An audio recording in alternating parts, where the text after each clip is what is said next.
Welcome to the We Code, You Launch podcast, the startup community podcast from CodeLaunch and Improving. Welcome to episode 84. Today we have a multiple-time founder, board member, advisor, and investor. It's Patrick McGuire, CRO of ThinkFISH. If you're hearing this on Spotify or iTunes or Amazon, you can now watch the We Code, You Launch podcast on our YouTube channel. Don't forget to subscribe while you're there. We'll get right to our guest today, but first, I am Jason W. Taylor, president and founder of CodeLaunch.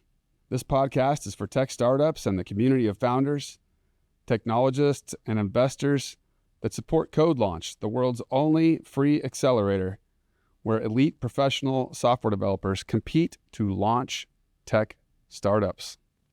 Today, we have a multiple-time founder, board member, advisor, investor, and active business leader in the Toronto community.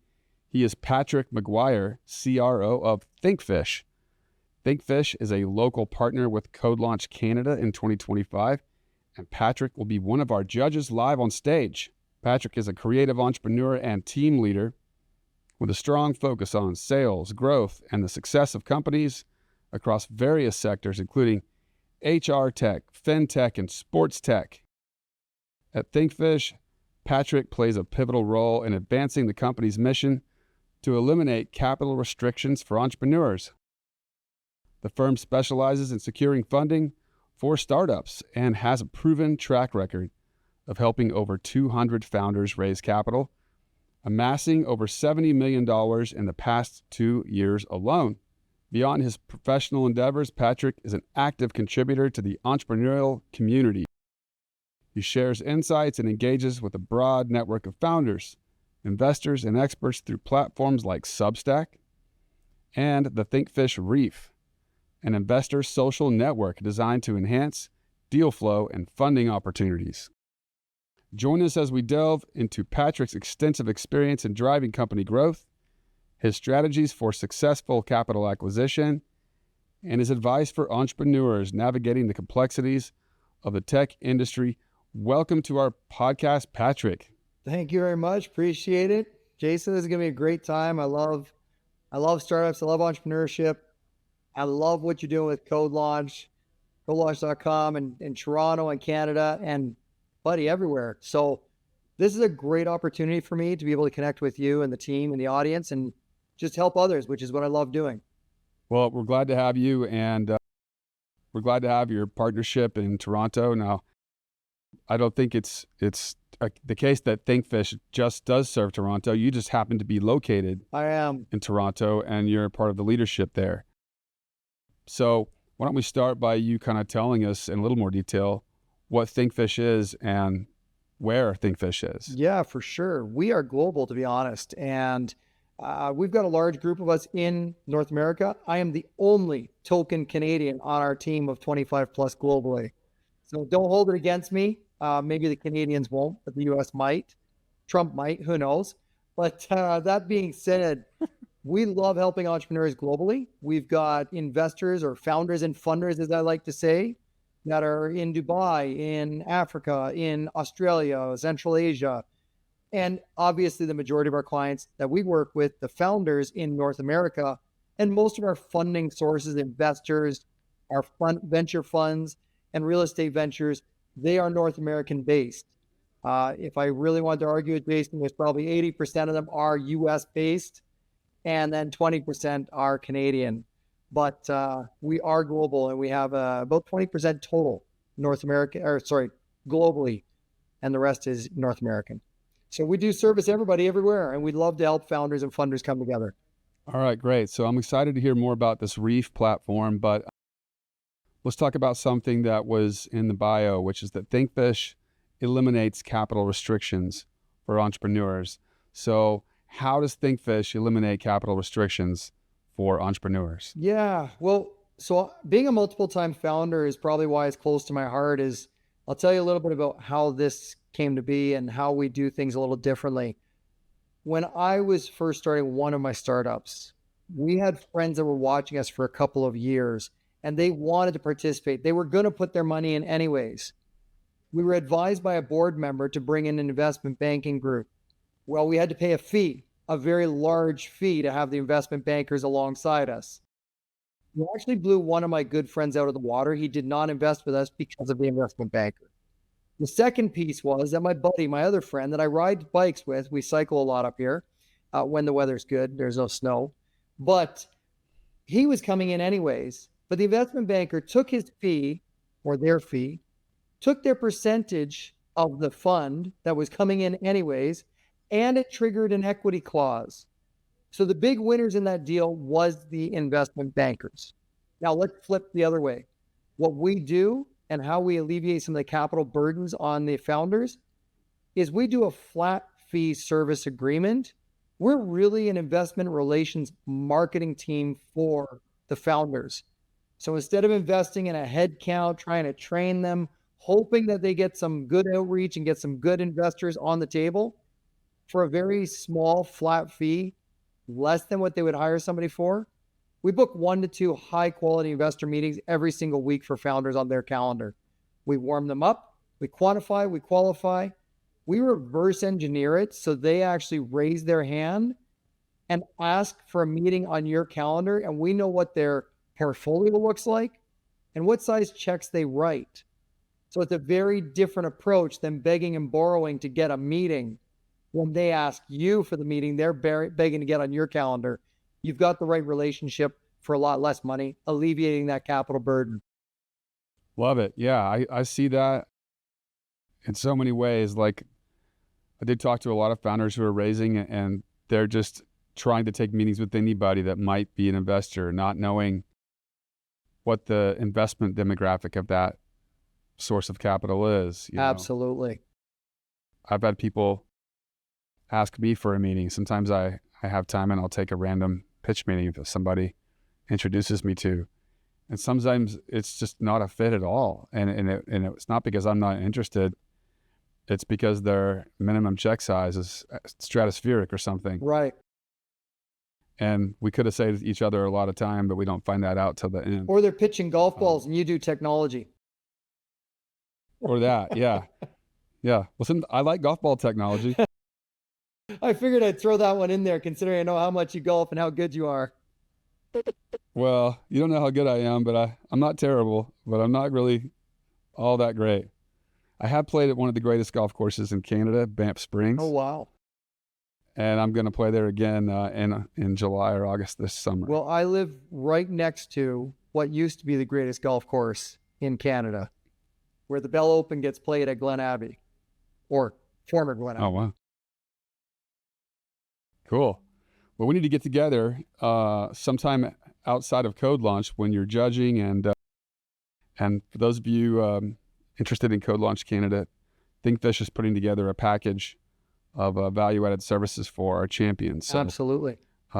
Champion is going to have automatic uplift beyond what we offer through CodeLaunch. So love to have ThinkFISH's partnership. So you talked about your business model of representing for a fee. And in the bio, we talked about strategies for successful capital acquisition. This sounds to me like those two are related. So, try to share with our founders, early stage founders, what is the strategy for successful capital acquisition, but also what is the strategy for not messing up your cap table too early? Yeah. One of the things that we do really is the outreach strategy. I mean, we are 25 plus globally. We've got a back office that is phenomenal at outreach, but don't forget up front, we have our executives and we're all multiple time founders. So one of the ways that we do our outreach and the way we get connections with investors is through 3 layers. Our executive network, when we have the right introduction, like you said, your friends will say, hey, Jason, you got to check this out, and you check it out. That's a good warm introduction from some of our executive team to our network. The next layer is that warm network, that reef, as we call it, the warm waters, where we have 5,000 community members in an online platform in the reef. And we have 87,000 plus investors on our subscribers newsletter. And we're able to data mine all of those and make the right matches. So we expedite that whole relationship, getting them to the right people the right opportunities, the right fit, as you said earlier. And our third layer is our cold outreach. And our cold outreach actually sounds odd, but it's our most effective channel. Because we target the right investors for the right opportunities, we know everything about them. And we're able to bring them in and pull them in a unique way.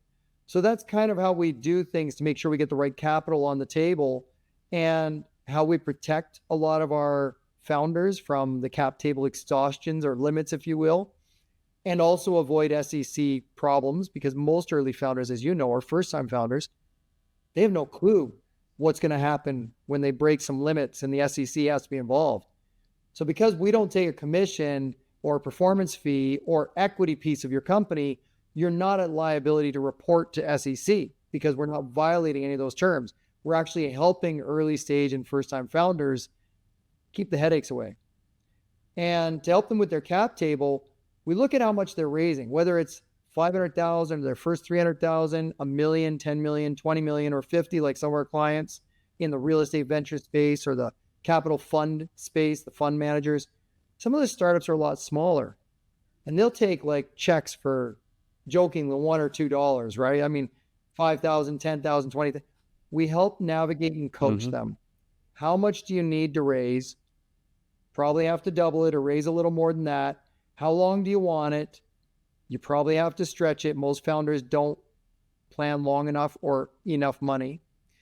And then we help reverse engineer that. That's part of what our due diligence is in helping them be successful founders. And we help them create the right timeline with the right funds they need and the right number of check writers. So it's simple to divide the total by a certain number and plan ahead for the seed round or the Series A. Quite honestly, most founders don't know this. You do not want to take more than 30 checks. I don't care how big the raise is. 30 checks gets you in trouble. Please be aware of that, all the founders listening today. There you go. That's a great tip. No more than 30 checks.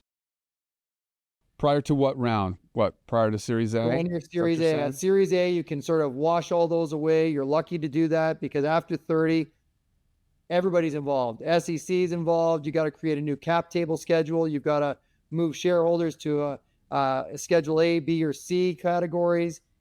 It gets a little challenging if you're at that threshold before you have the money you actually need. Yeah, that's a good advice there. Thank you for that, for our community of early stage tech founders. So at some point, everybody who is a multiple time founder is a first time founder. Yes.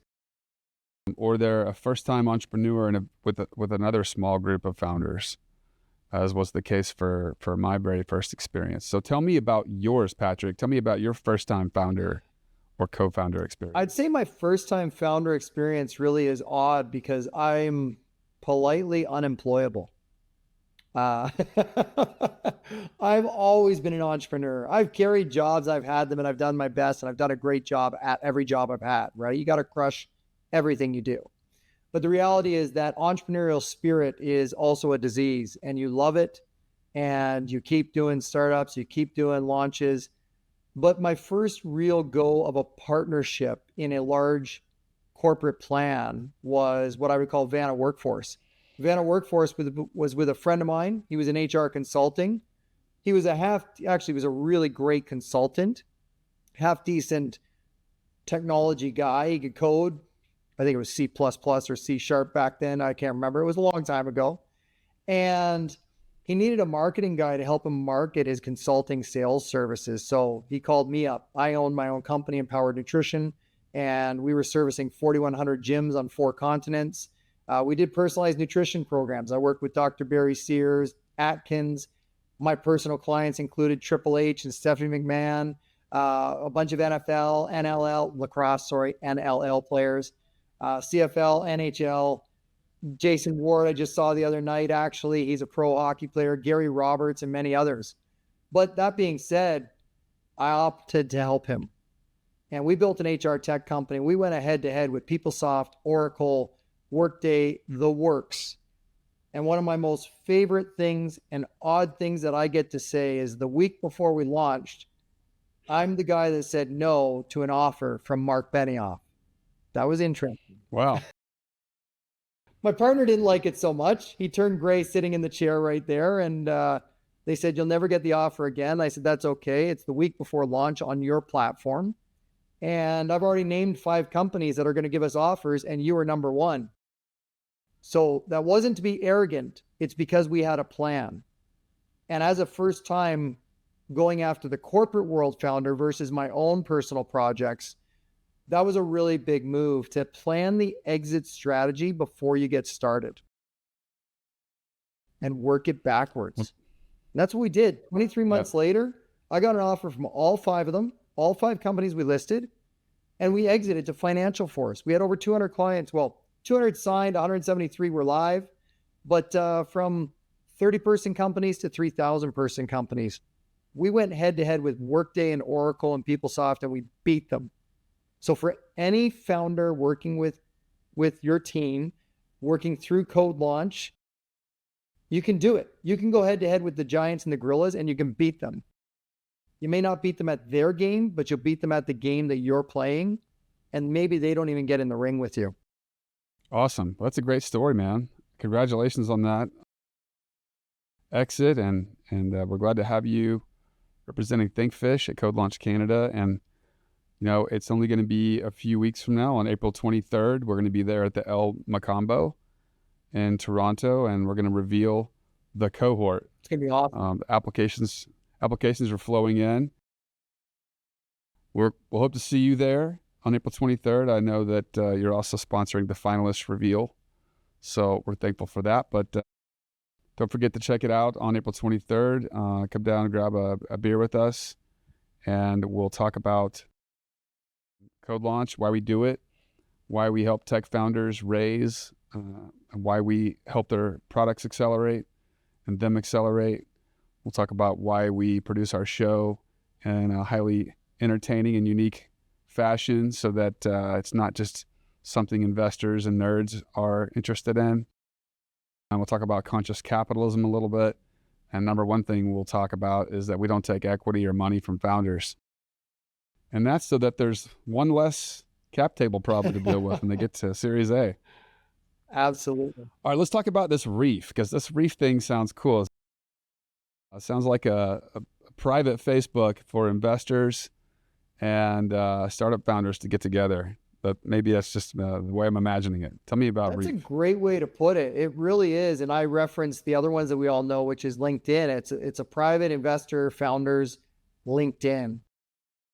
Companies will come in, or new startups will come in. In fact, 80% of our reef is free, and it's at reef.thinkfish.co. You can get to it there. You get almost everything for free. We include it. There's a tech stack, startup tech stack in there, $2 million plus in savings from roughly 250 companies. And I mean, I can reference Google giving like $300,000 in credits for AI companies right now. It's the hot topic. HubSpot, 90% off. There's a whole bunch of them in there, whatever you're looking for. But we also take that micro accelerator. We're not necessarily the accelerator company forcing you to jump through hoops and do things, but we give you the resources to help you accelerate yourself. It's the self-paced pattern. And investors that are in there can see your profile. They can connect with you. They can look at your pitch deck. We don't expose our investor list. That's just spam waiting to happen. So we don't do that, but they can connect with all the founders. We put content and materials inside the reef that are value add. We run a couple of live webinars, and we make sure that we feature our clients in the reef. And that coincides with our newsletter, startupdealdesk.com. They go together. We feature our clients in there as well. Every week we look at 3 clients. We feature them in the reef and the newsletter. On Tuesdays, it's trending topics. So Tuesdays are trending Tuesdays. And we have probably 12 to 15 things you could check out. But we feature the 3 companies with direct links to their decks, their calendars if you want to book a meeting. And then we also will take them on Friday. We do Founder Fridays. We only feature those 3 founders. And guess what, Jason? This is absolutely crazy. We get the same deliverability rate, obviously, 97% plus. We get the same open rate ranging between 36 and 42% every single week, twice a week. We even get the same click-through rate. Now people go, so what? That means nothing. Well, remember, on Friday, we only have 3 founders that you'd be checking out versus Tuesday, there's 12 to 15 trending topics going on and the 3 companies. So that click-through rate on Friday is essentially triple the value of Tuesday's trending topics. And all that said really means nothing, except that it means more investors are connecting with more of our startups that we work with to book meetings, to write checks. Bottom line, that's the most important thing I could say about our entire community and our newsletter and the way that we do our outreach. We drive traffic to book meetings with the right people for the right reasons, the right check sizes. So if a angel investor wants access to Reef, do they need to, what do they need to do to do that? And then same for the startup founder. You said there's some level of access. Tell us about how people can get involved with it, and at what point does it cost them money to be on and active in Reef? Yeah, it's almost, I would say access is 80% of the whole Reef is in there free, but it's free. So everybody can get in free, 100% full access to everybody that comes, investors, founders, friends, family, whoever is interested in being there and learning more. Even if you just got an idea on a napkin, you can get access. So everybody's eligible. The 80% that's free really is, I should say what's not. What's not is our pitch deck mastery programs, is our more one-on-one and small group programs. We keep those tucked away because we want to keep them to limited numbers for only the best of our best clients or those willing to expedite their success. And they get group sessions and one-on-one sessions. I personally love the marketing and sales side, so that's kind of my area that I like to play in. I love the really early startups. They're really disease-like. I told you that.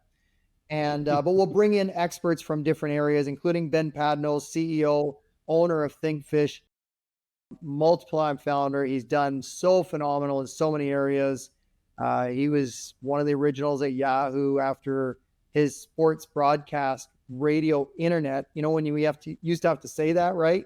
It was an internet radio. Well, it's now collegebroadcastsports.com, which was sold to none other than Mark Cuban back in the day.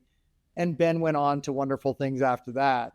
So sometimes Ben comes in and talks to people and does one-on-ones. We make some unique exclusive introductions there, of course, because we get to know our founders in those communities, those micro communities, even better.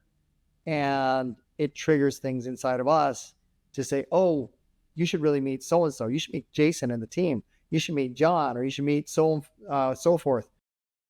That's what we keep tucked away for those clients that are trying to expedite their success or want to be part of something smaller and tighter.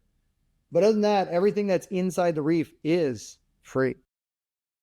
So before I ask you the next question, which is going to be, is there a minimum? What are the minimum metrics before ThinkFISH will represent a startup? I'm going to come back to that, and I'm going to say, wait a minute.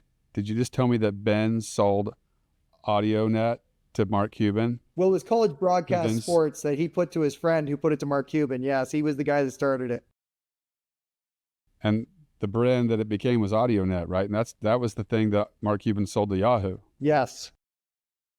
Okay, well, Ben, I love you, but you sold too soon, bro. He probably did, but he went to Yahoo. He still has his Ben at Yahoo email. Right down there is Cuban's palace, the Dallas Mavericks headquarters and stadium. Absolutely. And yeah, but still a really good job, Ben, and better than me. I was just learning I was building custom shopping carts in 1996. It's crazy. And 1997. The way things come around, the networks are amazing. Like I said, he's gone into so many great things and enjoyed a great life. Helped fund a lot of companies. We personally look at deals and invest in some of our clients that come through.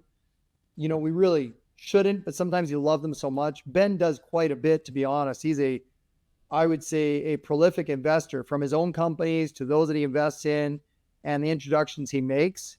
He loves to do that. We love to connect people. We love to help people. We're both wired the same. We have a bit of a joke that we're brothers from across the river. Literally, I went and played hockey in Windsor and went to school once in a while. Read into it if you will. And Ben was in Michigan. He's a Go Blue guy. So probably could have tossed, I would have shot a hockey puck. He might have thrown a football, could have hit each other across the river. So we just are wired the same, and we both like to help startups. Improving is a software development and consulting services firm founded in 2006, with locations across the United States, Canada, and Mexico. Improving is deeply committed to establishing trust with clients, partners, communities, and more. Improving offers modern digital consulting services like software development and engineering, IT consulting services, and agile training and certifications. Whether you need software solutions, technology consulting, or training, Improving is dedicated to supporting your business every step of the way. Feel free to explore our offerings at improving.com. Most importantly, since 2019, Improving has been our partner here at CodeLaunch and is helping us scale our traveling event and community across North America. Okay, well, back to my original question, but before that, I just want to invite Ben to come watch Michigan play Oklahoma this fall in Norman. That's my team, and we are playing one of our first games of the year. I think it's the second game of the year against each other at home in Norman, and then we're playing in Ann Arbor next year. Oh, wow. So we've got a natural home and home set up, Ben and I. But yeah, back to the representation when it's time to represent a startup, ThinkFISH, and what are the metrics they need to be at to be, like you have a good chance to succeed for them and it's going to be a good value proposition for them. Yeah. Rather than what metrics they really have, because a lot of startups come, as you know, and they don't have any metrics. They have a really great idea. Maybe they've got an MVP. Maybe they don't. Maybe they've been raising money or they haven't. What I like to look at, and we all look at this when we take any of our calls. One, are they a fundable founder? And two, is it a fundable opportunity? So whether they have an MVP or not, or whether they've called up your team, Improving or CodeLaunch team, and said, hey, I need a little tech dev, hurry up. They might be doing that, or they might already have it. But if they're an unfundable founder with unfundable concepts, and you've heard this, I know you've heard this, Jason, you've got the person that walks in the door and says, I got a company, I'm raising $5 million, and it's worth $100 million. Okay, buddy, you're probably, maybe you're fundable, but you're probably not. You're probably unfundable. You're a little bit crazy. Let's bring you back to reality. And the problem with that is sometimes, even if they go, well, that's just my big pitch, we can scale this back a little bit. We check the boxes of what a fundable founder is. Have you done it before? Could you do it again? Have you raised capital from friends and family or founders funds? Do you have a pitch deck and a one-pager? And yet, on the tech side, I've never even asked you if you'd got any tech or MVP. But those things in place are putting us in the right position. And then we say, what's your ask? Well, I'm raising $1 million for 3% of the company. And that's, to me, like, I'm joking here, but that's like a full stop. Hold on a minute. You're crazy. Yeah. Right? But when they say, yep, I'm raising $1 million for 20%, that's where investors are interested in early stage startups. That's a realistic founder who's checked all the boxes right to the ask. And the next step is, do you have an MVP? Are you in market? What stage? What's the assets? Like a real estate fund, an early stage investing or real estate fund. They've got real assets. Investors love that, especially today in what I would say is a confused, slightly turmoil market. Having an asset class that they can back and hold on to, or quote unquote hold the papers to, is powerful. Technology, well, you and I both know this. When they've got an MVP, it feels like it's real versus just an idea on a napkin and a pitch deck at that time. So that's where we start to decipher what's up there. Are you revenue generating, or do you have funds that you can carry? Because we are a fee-based service, and we got a really sweet opportunity for all of the CodeLaunch participants, but we do engage for a fee. Let's just be honest. And if you can't afford to hire a staff member, then you need us. Fundraising is hard. Think fish. We got to remember that. And in this market right now, especially in the last 2 months, funding is getting harder. And companies need a low-cost, high-success solution like we are. Or you got to go do it all yourself. And time is money. And when you're building a company, you don't have time to think about all the unique, weird ways to outreach to get the right investors from LinkedIn, thousands of messages a week. Nobody can do that. Well, not many can do that, I should say. We can. Thousands of emails every single month, targeting the right people, creating the right targeting camp. They just can't come up with the ICP, let alone target them and outreach to them. We know how to do all of that, so founders don't have to waste their time. Yeah, I get it. There's a limited amount of time and resources, especially for a very early stage organization. So let's put a scenario together. I am a first-time founder. Maybe I've been a part of a startup before that I wasn't a founder of, but I got a really good up close glimpse of the very early stage growth, raising money, wearing a lot of hats, seeing the organization grow, and helping, being a part of taking it to an exit, maybe with some phantom equity. Right. So now I'm going to follow the playbook I've just learned in the first, let's say, 5 to 7 years of my career. And I'm giving you that scenario because this is not an uncommon template for a CodeLaunch founder. It's a little bit similar to last year's world champion from Toronto, Materia, BioWorks. Awesome. So I got a couple of other people that were on that team with me. Now we're spinning off on our own, doing a product that we thought could have succeeded with the first venture, but they just weren't interested in. And we're going to do the same thing they did, because why not? Amazing. Yeah.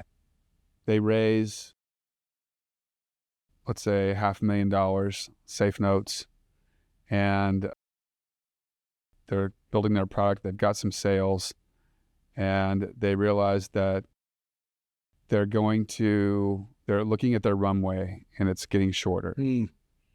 And they want to raise a seed B, or maybe it's straight from seed to, maybe it's, pre-seed, seed, whatever it is. They need to start thinking about it. And they are looking at this because this would let us dial in our meetings to people that want to talk to us, not wasting our time talking to the wrong people. And, what is it going to cost? Just asking. Yeah, we can run the range, and, I'll give you the really expensive answer. It could be as big and powerful campaign that we design for your entire executive team. So you're going to be booking 8 to 10 meetings a month on our smallest package. You can take that and times it by 4 or 5 when we do the entire suite. So it could be, as large as what we might be talking about at the event when we make some announcements. It could be as large as a $10,000 campaign, but those are usually reserved for $10,000 a month, by the way. Those are reserved more for the fund managers, the venture capital funds, the family offices that are raising more capital, the real estate ventures that are raising $80 to $100 million per project. But what I want founders to realize is that you don't need to go there. The standard founders, early stage founders and small team package that we work with runs about $2,500 a month to get you 10 high value meetings with investors, real check writers. You can't get a head count for that price, but you can get an entire team with all the technology, no overhead, with all the copywriting, the messaging, and the sequencing all done for you for $2,500 working with a company like us. That's a huge difference, massive savings. And I don't ever want to hear a founder go, I want your big package, because we actually unsell them all the time because it doesn't make sense.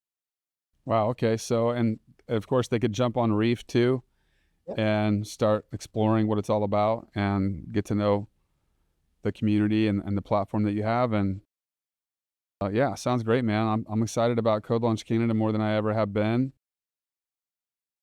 We got a bunch of applications that are coming in, and we're looking forward to the deadline, which is it's this Sunday from when we shoot this. So by the time this podcast goes live, it'll probably be after deadline. But we've got a bunch of interest this year. Thankfully, last year's Canada, first time ever, CodeLaunch Canada champion came to the World Championship and won. And Awesome. you know, that's really like opened up a lot of people's. It's just like broken down their like defense barrier. People a lot of times think CodeLaunch there must be a catch, or there must be some backdoor that is nefarious or malicious, and it's just not. CodeLaunch and Improving believes in accelerating tech startups by accelerating their tech and removing the costs, the barrier to launch for smaller startups that have raised less to still have a chance to succeed. And we just want to promote conscious capitalism, and we want to elevate communities of entrepreneurs, investors, and technologists. So I'm excited to see you at one of these reveal happy hours. Remember April 23rd, that's the first one in Toronto at El Macambo. And so we'll go ahead and wrap it here, Patrick. And I'll say, Jason, before I go, we've got a bunch of accelerators locally that I'm connected to that are generating interest that perhaps weren't around you last year. And I'm very excited for them. And April 19th is a special day for me. So we're going to have a birthday drink on the 23rd together. Nice. Let's do it. So well timed, my friend. Yeah. Little birthday drink. And then remember, the deadline is this Sunday to apply. So it's time to get those other organizations and those communities of founders to know about CodeLaunch and to know about the deadline. We're excited to start looking at them as soon as Monday, the 14th of April. Amazing. So thanks again, Patrick McGuire from CRO from ThinkFISH. Thanks also to my CodeLaunch team, Cece, Ashlyn, and Eve, and everyone at Improving, and of course our special guest, Patrick. If you enjoyed the content of this podcast episode, please subscribe wherever you listen or watch. Founders, hit our website to find out when our next competition, event, or happy hour or meetup is. And follow CodeLaunch on social media. Dive into our events page to find out more about our 2025 schedule and beyond soon. Remember, CodeLaunch community, keep your feet on the ground, but keep reaching for the startups.